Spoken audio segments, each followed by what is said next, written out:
Hello guys and welcome back. In this video we will see how to remove security verifications in Binance. So let's start this video. First open your Binance application, then click on the Binance icon on the top left corner of the screen. Now click on your profile and click on security. Over here there are two options, one is passkeys and authenticator app. So I'm going to remove both the options. So first let's remove passkeys. Click on passkeys.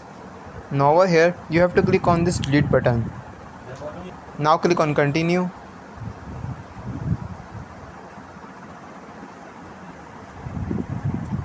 Write down your lock. My passkey has been successfully removed. Now it's time to remove authenticator app. Click on authenticator app and again click on this delete icon. Now click on continue and my authenticator is also removed.